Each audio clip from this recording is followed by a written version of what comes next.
اللهم صل على محمد وعلى آل محمد كما صليت على إبراهيم وعلى آل إبراهيم إنك حميد مجيد. اللهم بارك على محمد وعلى آل محمد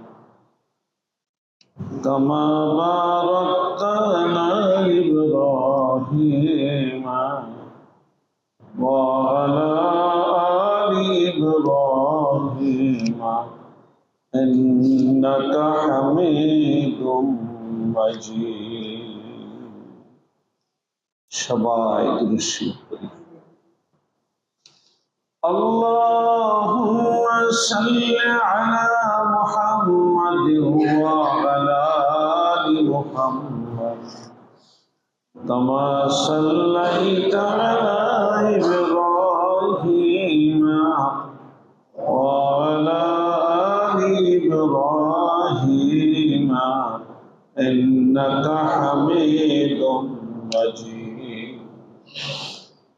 اللهم بارك على محمد وعلى آل محمد كما باركت على إبراهيم وعلى آل إبراهيم إنك حميد مجيد.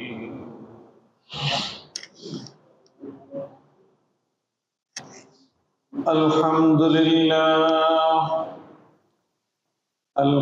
لله نحمده ونستعينه ونستغفره ونؤمن به ونتوكل عليه ونعوذ بالله من شرور أنفسنا ومن سيئات أعمالنا من يهد الله فلا مضل له ومن يضلله فلا هادي له ونشهد أن لا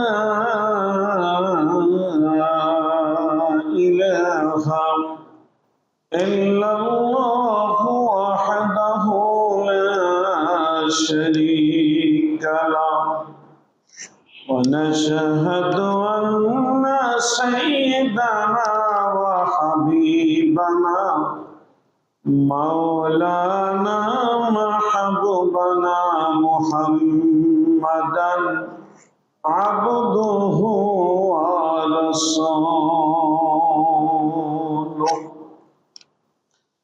أعوذ بالله من الشيطان الرجيم. بسم الله الرحمن الرحيم.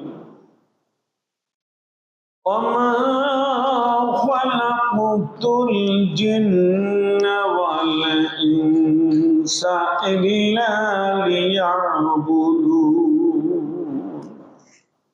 اللهم صل على محمد وعلى آل محمد كما صليت على إبراهيم وعلى آل إبراهيم إنك حميد مجيد. اللهم بارك على محمد وعلى آل محمد كما باركت على إبراهيم وعلى آل إبراهيم إنك حميد مجيد.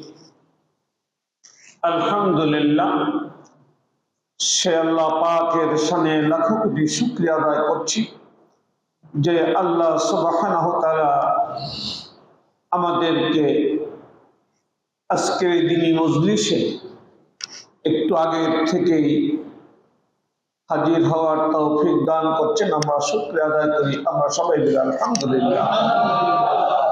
আমি আপনাদের সামনে 27 পারা 51 নং সূরা জারিয়াতের 56 নং আয়াতখানা উপস্থাপন করেছি। এই আয়াতের আলোকে কিছু কথা বলবো। আল্লাহ পাক এই দ্বীনি কথাগুলো, দ্বীনি নসিহতগুলো আমাদের হৃদয় পথে গেঁথে রাখার এবং সে অনুযায়ী আমল করার তৌফিক দান করুক। সবাই বলি আমিন। আপনাদের সামনে যে আয়াতখানা উপস্থাপন করেছি, এই আয়াতে আল্লাহ সুবহানাহু ওয়া তাআলা ইবাদত, বন্দেগী, গোলামি সম্পর্কে আলোচনা করা হয়েছে। আল্লাহ সুবহানাহু ওয়া তাআলা এই 27 পারা 51 নং সূরা জারিয়াতের 56 নং আয়াতের মধ্যে আল্লাহ সুবহানাহু ওয়া তাআলা পরিষ্কার একটি কথা বলেছেন যে ওমা খালাকতুল জিন্না ওয়াল ইনসা ইল্লা লিয়াবুদুন। আল্লাহ পাক আমাদেরকে কেন বানাইছেন? উদ্দেশ্য ছাড়া কোনো জিনিস বানানো হয় না। প্রত্যেকটি জিনিস সৃষ্টির পিছনে আমরা যা বানাই একটি উদ্দেশ্য থাকে। তা আল্লাহ পাক এই বিশ্ব জগৎ, এই মানুষ কেন বানাইলেন, সেই উদ্দেশ্যটা এখানে পরিষ্কার আল্লাহ জানাই দিয়েছে যে ওমা খালাকতুল জিন্না ওয়াল ইনসা ইল্লা লিয়াবুদুন। আমি মানুষ আর জিন এই দুটি জাতিকে শুধুমাত্র কেবলমাত্র একমাত্র আমি আমার ইবাদতের জন্যই বানাইছি। আমরা সবাই বলি সুবহানাল্লাহ। আমাদেরকে কেন বানাইছেন আল্লাহ পাক? তার ইবাদত করার জন্য, তার গোলামি করার জন্য, তার দাসত্ব করার জন্য, তার বন্দেগী করার জন্য আল্লাহ পাক আমাদেরকে বানাইছেন। আমার বাজান, আমার ভাইরা, এই ইবাদত, এই বন্দেগীর গুরুত্ব অপরিসীম। সূরা বাকারার প্রথম দিক দিয়ে আল্লাহ সুবহানাহু ওয়া তাআলা পরিষ্কার ইরশাদ করেছেন, 21-22 নং আয়াতের মধ্যে আছে। আল্লাহ পাক বলছেন বিসমিল্লাহির রহমানির রহিম। ইবাদতের গুরুত্ব অপরিসীম। আল্লাহ বলছেন ইয়া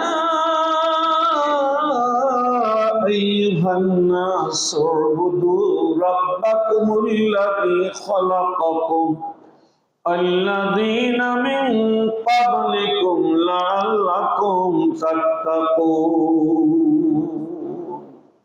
ইয়া আইয়ুহান নাসু, আল্লাহ বলছেন হে মানুষ, হে মানুষ।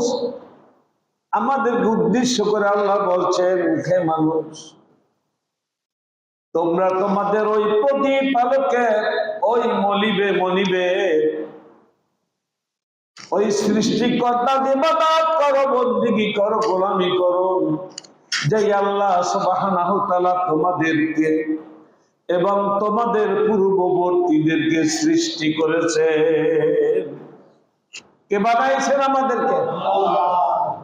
যে আল্লাহ পাক তোমাদেরকে বানাইছেন, যিনি তোমাদেরকে সৃষ্টি করেছেন, সেই আল্লাহ পাকের ইবাদত করো, বন্দেগী করো, গোলামি করো। সূরা বাকারায় বললেন, সূরা জারিয়াতের আরো পরিষ্কার বললেন যে ইবাদত কেন করবা না? আমি মানুষ আর জিন এই দুই জাতিকে শুধুমাত্র কেবলমাত্র একমাত্র আমার ইবাদত বন্দেগী করার জন্য বানাইছি। আমার বাজান, আমার ভাইরা, এই সূরা জারিয়াতের মধ্যে আরো আল্লাহ পাক বলছেন আমি মানুষের থেকে রিজিক চাই না, খানা চাই না, কারণ মানুষদেরকে তো আমি আল্লাহ নিজেই রিজিকের ব্যবস্থা করে দেই। আমার বাজান, আমার ভাইরা, যেই মানুষগুলো আল্লাহর যেই পাগল, আল্লাহর যেই পাগলি, আল্লাহর যেই বান্দা, আল্লাহর যেই বান্দে আল্লাহর গোলামি করে, আল্লাহর গোলামি করে, দাসত্ব করে, আল্লাহ সুবহানাহু ওয়া তাআলা নিজে তার রিজিকের জিম্মাদার হইয়া যায়। হাজে কুচ্ছির মধ্যে পরিষ্কার সাহাবাদের হাদিস, আল্লাহ নিজের কথা। قال رسول الله صلى الله عليه وسلم يقول ربكم, আল্লাহর হাবিব ইরশাদ করেন, ওরে মানুষ, তোমাদের প্রতিপালক আল্লাহ পাক ইরশাদ করেছেন, ইয়া ইবনে আদম, কথাটা কার? আল্লাহ পাক বলছেন, ইয়া ইবনে আদম, হয় আদম সন্তানেরা, আদমের ছেলেরা, আদমের মেয়েরা, তাফাররাক লিইবাদাতি, তোমরা আমার ইবাদতের জন্য, আমার গোলামির জন্য, আমার দাসত্বের জন্য তোমরা সবাই দান করো। আমার গোলামি তুমি করো, তুমি চাকরি করো, আজান হয়েছে নামাজ পড়ে নাও, তুমি ব্যবসা করো, আজান হয়েছে নামাজ পড়ে নাও, তুমি কৃষি করো, আজান হয়েছে নামাজ পড়ে নাও, তুমি সংসার করো, আজান হয়েছে নামাজ পড়ে নাও। আমার ইবাদত করো, আমার ইবাদতের জন্য সবাই দাও। রিজিকের পিছনে দৌড়াইও না, রিজিকের ব্যবস্থা তো করে দেবো আমি আল্লাহ নিজে। তুমি করবা তোমার কাজ। আমার বাদাম, আমার ভাইরা, তামাম দুনিয়ার গাছ বলেন, মাছ বলেন, পশু বলেন, পাখি বলেন, আসমান বলেন, জমিন বলেন, বাদাম, সব কিছু আল্লাহ সুবহানাহু ওয়া তাআলা বানাইছেন মানুষের খেদমতের জন্য। আর এই মানুষকে আল্লাহ পাক বানাইছেন আল্লাহর ইবাদত করার জন্য। আমার বাজান, আমার ভাইরা, আল্লাহ সুবহানাহু ওয়া তাআলা হাদিসে কুদসির মধ্যে বললেন, ইয়া ইবনে আদম, ও আদমের ছেলে, তাফাররাক লিইবাদাতি, আমার ইবাদতের জন্য, আমার গোলামের জন্য, আমার দাসত্বের জন্য তোমরা সময় দান করো। আমলা কলবাকা গিনান ওয়া আমলা ইয়াদাকা রিজকান, ওরে মানুষ, আমার ইবাদত করো, বন্দেগী করো, দাসত্ব করো, গোলামি করো, আমার কুদরতি কদমে তোমরা সিজদা করো। আমার ইবাদত বন্দেগী যদি তোমরা করো, আমলা কলবাকা গিনান, আমি তোমার অন্তর বানাই দেব ধনী, আমলা ইয়াদাকা রিজকান, আমি তোমার হাত, তোমার পকেট, তোমার ঘর, তোমার বাড়ি, সব কিছু আমি আল্লাহ রিজিক দিয়া বোঝাই করে দেব। কার ওয়াদা? আমরা যদি আল্লাহর ইবাদত করি, আমরা যদি আল্লাহর দাসত্ব করি, আমরা যদি আল্লাহর গোলামি করি, আল্লাহ নিজে পরিষ্কার ওয়াদা করলেন, আমলা ইয়াদাকা রিজকান, তোমরা যদি আমার ইবাদত করো, তোমরা যদি আমার বন্দেগী করো, তোমরা যদি আমার গোলামি করো, আমি আল্লাহ পাক নিজে রিজিক দিয়া, টাকা দিয়া, পয়সা দিয়া, ধান দিয়া, চাল দিয়া, তোমার পকেটে, তোমার ঘর বাড়ি, তোমার হাত, সব কিছু বোঝাই করে দেবো আমি নিজে আল্লাহ। রিজিকের পিছনে দৌড়াইও না, আমার থেকে দূরে যাইও না। ও মানুষ, আমার থেকে যদি দূরে যাও, বড় হতভাগ্য হইয়া যাবা, কাজ করে তুমি শেষ করতে পারবে না। আমার বাজার, আমার ভাইরা, এই জমিনের বুকে আপনার আশেপাশে, আমার আশেপাশে অনেক লোক দেখতে পাইবেন, সংসারে মানুষ পাঁচজনই কাজ করে, এরপরে না খাইয়ে মরে, আছে না নাই? কারণ ওরা আল্লাহর ইবাদত বন্দেগী করে না। আল্লাহ সুবহানাহু ওয়া তাআলা হাদিসের দ্বিতীয় অংশে বলছেন, ওয়ালা তাবাআত আন্নী, ও মানুষ, মানুষ আমার ইবাদত ছাড়িয়া, আমার বন্দিগি ছাড়িয়া, আমাকে ছাড়িয়া তোমরা দূরে যাইও না। কি বলছেন আল্লাহ? আল্লাহ তাবআত আননি, আমাকে ছাড়িয়া তোমরা দূরে যাইও না, আমার ইবাদত ছেড়ে দিও না, আমার বন্দেগী ছেড়ে দিও না, আমার গোলামি তোমরা ছেড়ে দিও না, আমার থেকে তোমরা দূরে যাইও না। কে বলছেন? এরপর আল্লাহ একটা হুঁশিয়ারি সংকেত দিয়েছেন। আল্লাহ বলছেন, ওরে মানুষ, আমাকে ছেড়ে যদি তোমরা দূরে যাও, আমার ইবাদত বন্দেগী যদি তোরা না করো, আমাকে ছেড়ে যদি তোমরা দূরে যাও, আমলা কলবাকা ফাকরান ওয়া আমলা ইয়াদাকা সুগুলান, আমাকে ছেড়ে যদি দূরে যাও, আমার ইবাদত যদি না করো, আমার বন্দেগী যদি না করো, আমার দাসত্ব যদি না করো, আমার গোলামি যদি না করো, আমি আল্লাহ সুবহানাহু ওয়া তাআলা তোমার অন্তর বানাই দেব ফকির, অন্তর বানাই দেব দরিদ্র, আমলা ইয়াদাকা সুগুলান, এবং তোমার হাত আমি আল্লাহ নিজে কাজ কর্ম দিয়া তোমার হাত আমি বোঝাই করে দেব। সব সময় কাজে আমি তোমাকে মজবুত রাখবো, কারণ তুমি আমাকে ছেড়ে দিয়েছ। আমার বাজান, আমার ভাইরা, কিয়ামতের ময়দানে, মুসিবতের দিনে দেখেন না, কিছু কর্মব্যস্ত লোক আছে, খুব কাজ। আগে চাল কেনার টাকা ছিল না, নুন আনতে পান্তা ফুরাইতো। আল্লাহ সুবহানাহু ওয়া তাআলা এখন বিশাল সম্পত্তির মালিক বানাইছেন। এখন সম্পত্তির মালিক হইয়া এখন মসজিদ ভুলে গেছে। আছে না নাই? আছে না নাই? আছে।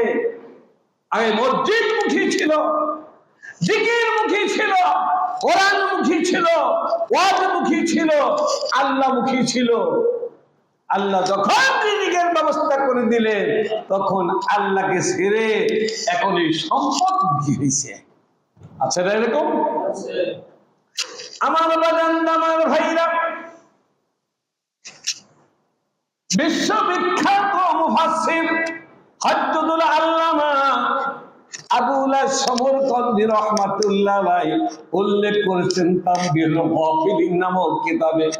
আমার বাজানদা, কিয়ামতের ময়দানে, মুসিবতের দিনে বিশাল সম্পদের একদল মানুষ আল্লাহর কাছে ওজর করবে, আল্লাহ গো, তুমি আমাকে বিশাল সম্পদের মালিক বানাইছিলা, আমি যেই ইবাদত সম্পদের কারণে, যেই ধনের কারণে, যেই টাকা পয়সার কারণে আমি আল্লাহ তোমার ইবাদত বন্দেগী করতে পারি নাই। কথাটা কি বোঝেন আপনারা? কি হয়েছে কথাটা?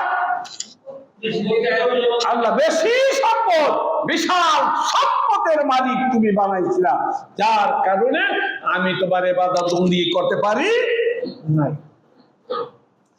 আল্লাহ সুবহানাহু ওয়া তাআলা ডাক দিবেন, আমার পয়গম্বর সুলাইমান তুমি কই? আল্লাহ পাকের জলিল কদর পয়গম্বর সুলাইমান নবী হাজির হবে।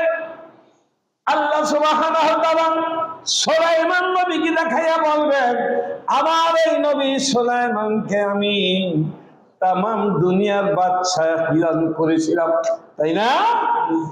তামাম দুনিয়ার বাদশা আমি আমার নবী সুলাইমানকে বানাইছিলাম, কিন্তু তামাম দুনিয়ার বাদশা হওয়া সত্ত্বেও আমার নবী সুলাইমান আমার ইবাদত বন্দেগীতে বিন্দু মাত্র ত্রুটি করে নাই। তুমি সামান্য সম্পদের মালিক হইয়া আমার ইবাদত বন্দেগী করতে পারো নাই, এই ওজর গ্রহণযোগ্য হবে না। আল্লাহ সুবহানাহু ওয়া তাআলা তাআলার ফেরেশতারা ওই মানুষকে আসামি হিসেবে গণ্য করে জাহান্নামে নিয়ে যাবে।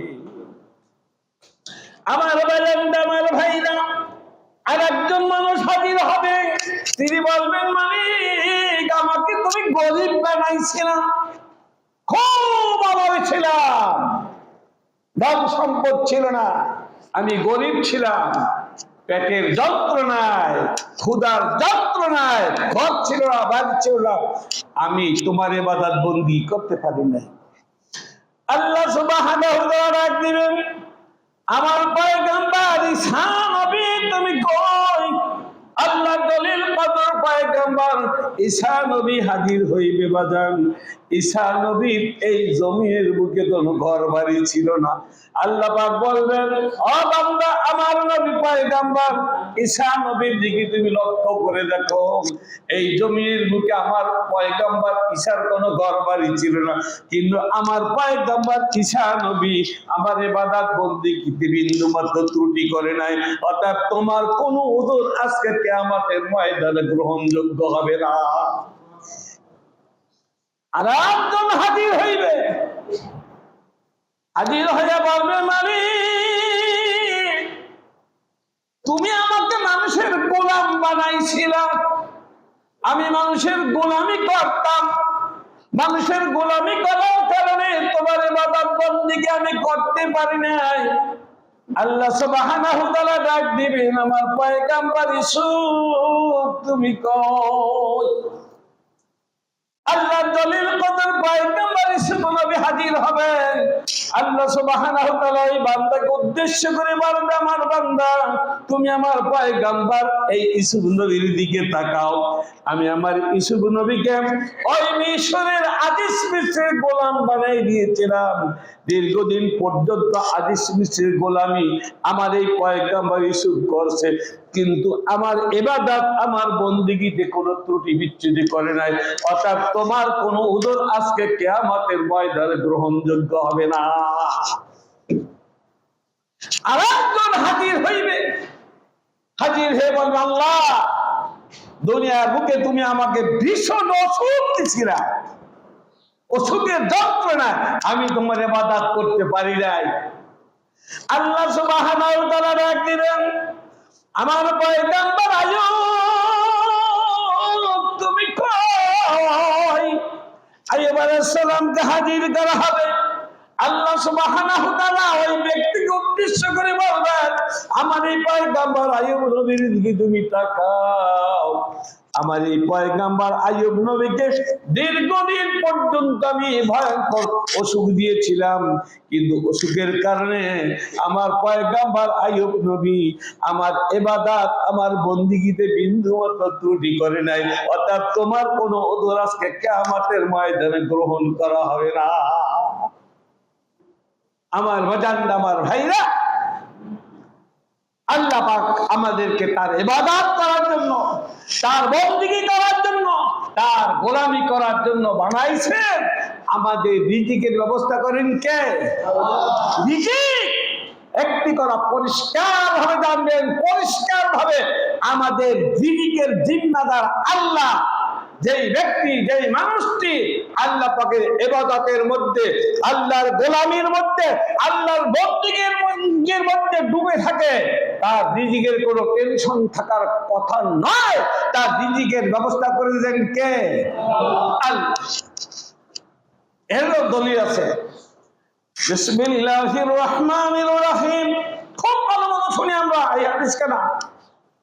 قال رسول الله صلى الله عليه وسلم من صلى صلاة مع الجماعة ثم جلس في حلقة العلم وسمع كلام الله وعمل به آتاه الله ستة أشياء: الرزق من الحلال وينجو من عذاب القبر ويؤتى كتابه بيمينه ويحشر مع النبيين ويمر على الصراط كالبرق الخاطف وبنى الله له بيتا في الجنة من ياقوتة حمراء لها 40 بابا أو كما قال رسول الله صلى الله عليه وسلم।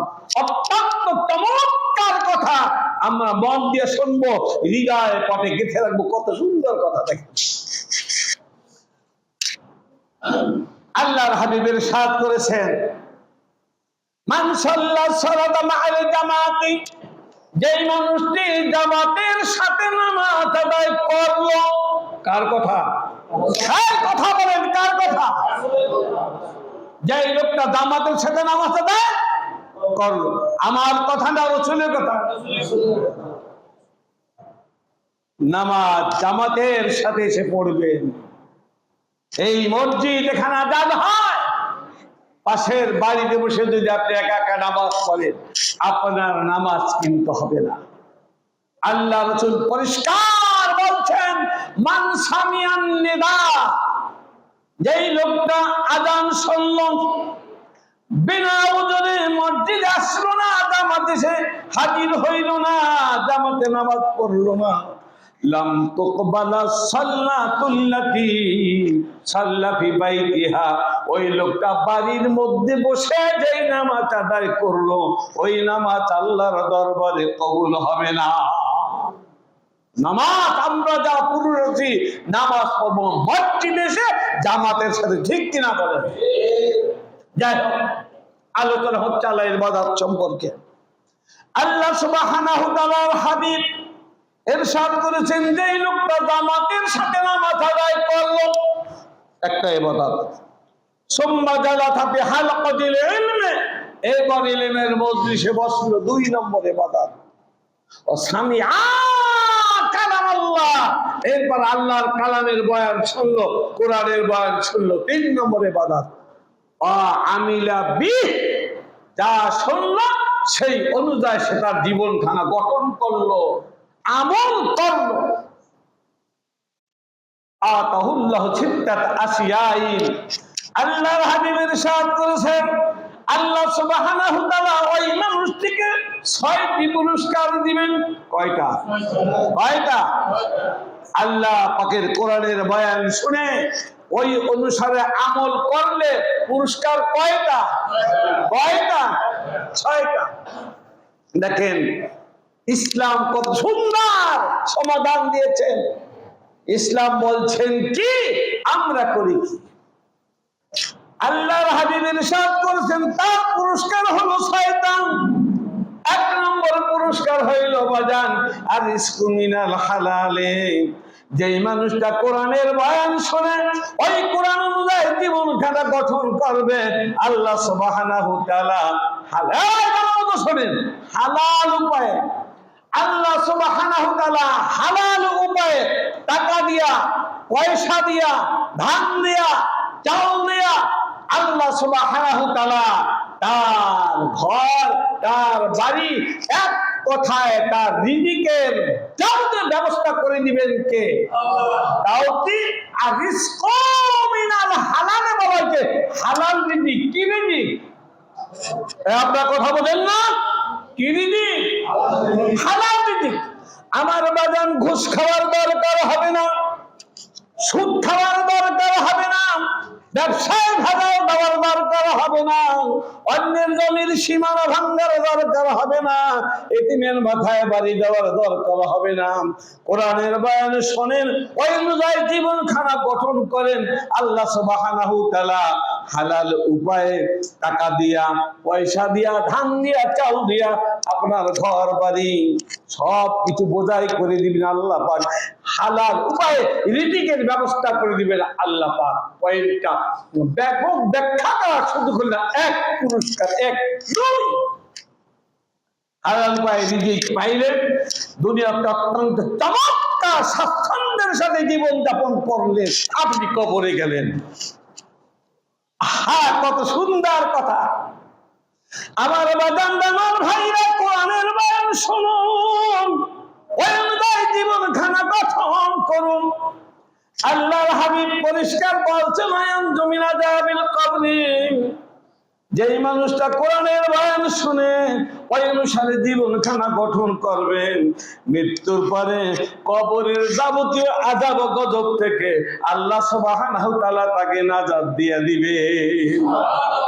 আল্লাহর হাবিব পরিষ্কার বলছেন, ইন্নামাল কুবুরু রাওদাতুম মিন রিয়াদিল জান্নাহ আও হুফরাতুম মিন হুফারিন নার। কবরের 2টি অবস্থা। কয়টা? কবরের 2টি অবস্থা।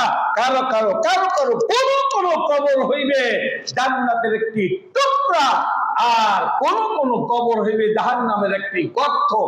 এক কথা, এইবার এই হাদিস থেকে তিনান যেই মানুষগুলো কোরআনের বয়ান শুনে ওই অনুসারে জীবনখানা গঠন করবে, তার কবরখানা হবে জান্নাতের একটি টুকরা।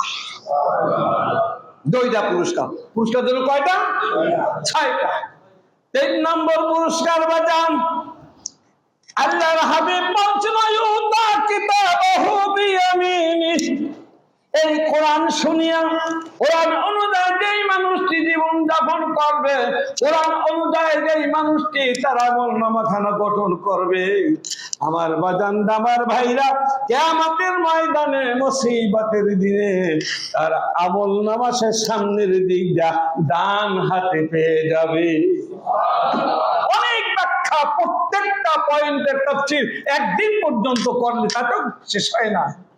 3 নম্বর পুরস্কার পেলাম। 4 নম্বর ওয়াহশুরু মা'আন নাবিয়্যিন, আল্লাহ রাসূল বলছেন তার হাসর হইবে নবীদের সাথে। সবাই বলি সুবহানাল্লাহ। আমরা উম্মতে মুহাম্মাদি, আমার বাজানরা এই কোরআনের বয়ান শুনিয়া, এই কোরআন অনুযায়ী যদি আমি আপনি আমার আপনার জীবনখানা গঠন করতে পারি বাবা, আমার আপনার হাসর হবে আখিরি জামানার পয়গম্বর জনাব মুহাম্মদুর রাসূলুল্লাহর সাথে। ব্যাখ্যা অনেক আছে, করলাম না, গেল 4টা। 5 নম্বর আয়ামুরু আলা সিরাতিকাল বারকিল হাতিব বলা হয়েছে।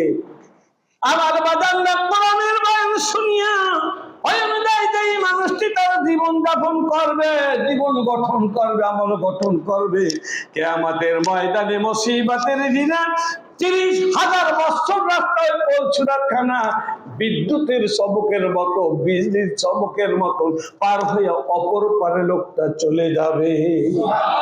অপর পার জান্নাত। এবার হাসরের ময়দান,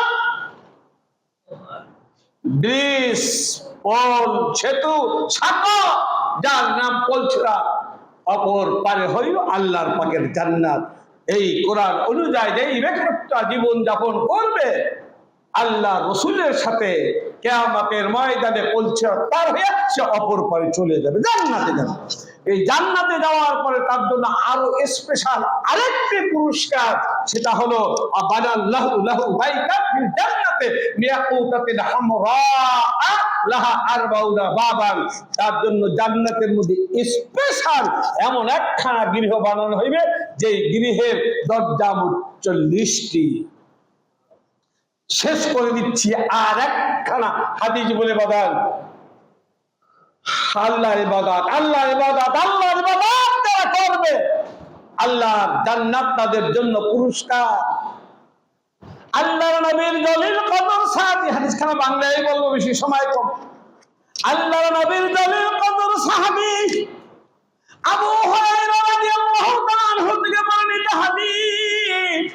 আবু হুরায়রা রাদিয়াল্লাহু তাআলা আনহু বলেন, জাআ আরাবিয়্যুন ইলান নবী সাল্লাল্লাহু আলাইহি ওয়াসাল্লাম ফাকালা ইয়া রাসূলুল্লাহ দুল্লানি আলা আমালিন জামিলতুহু দাখালতুল জান্নাহ। আমার বাজান আমার ভাইরা, হযরত আবু হুরায়রা রাদিয়াল্লাহু তাআলা আনহু থেকে বর্ণিত হাদিস।